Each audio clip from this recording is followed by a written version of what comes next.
A paz do Senhor Jesus.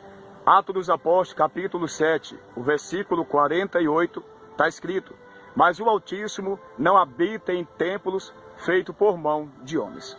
Vamos entender esse texto. No Êxodo, capítulo 25, Deus levanta Moisés para levantar um tabernáculo, para que Deus viesse manifestar-se no meio do seu povo. Tudo que foi escrito na primeira aliança, as leis dadas por Moisés, as leis sacerdotais, as leis dos sacrifícios, todas as cerimônias, estabelecidas pelo próprio Deus através do servo do Senhor Moisés, apontava para a segunda aliança, ou seja, em Cristo Jesus, o próprio Deus encarnado. Nós sabemos que o tabernáculo representa o corpo físico do homem. Nós somos hoje tabernáculo de Deus. Então tudo era sombra das coisas que haveria de acontecer, como aconteceu e vem acontecendo, e isso vai suceder até a regeneração de todas as coisas na vinda do Cristo sobre essa terra. E nós vamos compreender mais profundamente por que Deus escolheu habitar dentro do ser humano. Nós devemos entender, meus queridos, quando Paulo ele escreve em 1 Coríntios capítulo 3, o versículo 16, não sabeis vós que sois o templo de Deus e que o Espírito de Deus habita em vós. Pegando esse texto, nós devemos compreender por que Deus, através da sua palavra, por que Deus ele quer habitar dentro do ser humano. O ser humano ele é um organismo vivo, ele nasce, cresce, se reproduz e morre. Tem a lei da ciência do bem e do mal, tem sentimento, anda, caminha, é o ser vivo, é um organismo vivo, o ser humano. E é uma criação de Deus. Deus é o Criador, nós somos a criatura. E mais profundo é entendermos que o homem não é só matéria.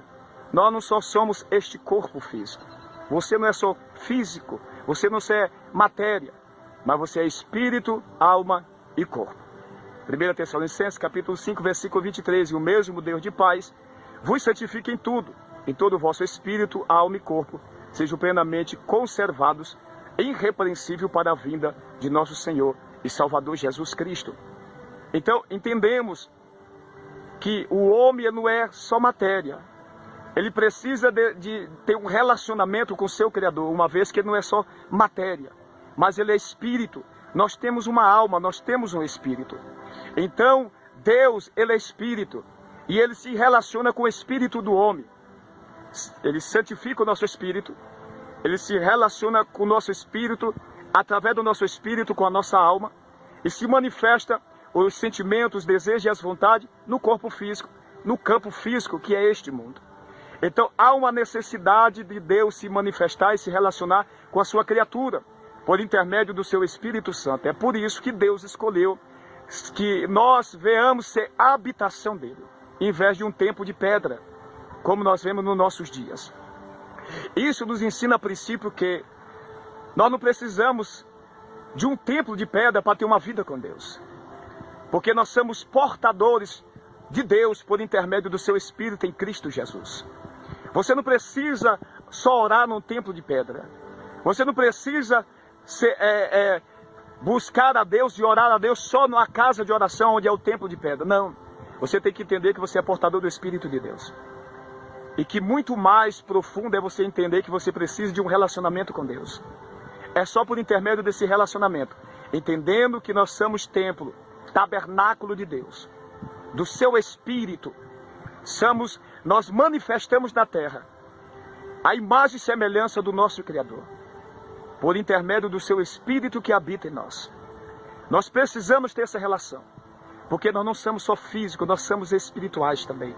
O homem interior, como Paulo escreveu em 2 Coríntios, capítulo 4. O nosso espírito precisa ser alimentado. E o Espírito de Deus se relaciona com o nosso espírito. Então nós precisamos entender isso. Se nós entendemos isso, nós vamos buscar a Deus mais profundamente. E nós não vamos ter lugar para buscar a Deus, como está escrito em Mateus, capítulo 18, versículo 20.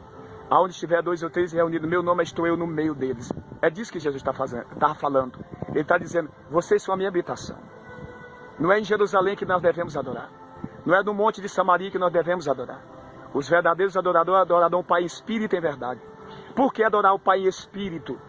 Nós só podemos adorar a Deus em espírito pelo Espírito de Deus, pelo relacionamento que nós temos com o Espírito de Deus.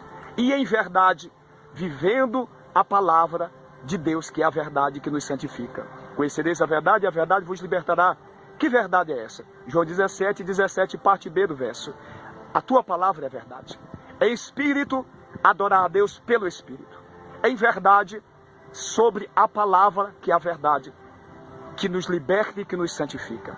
Adorar a Deus em espírito e verdade significa isso. Assista o próximo vídeo, vamos continuar dentro desse assunto. Que Deus vos abençoe grandemente.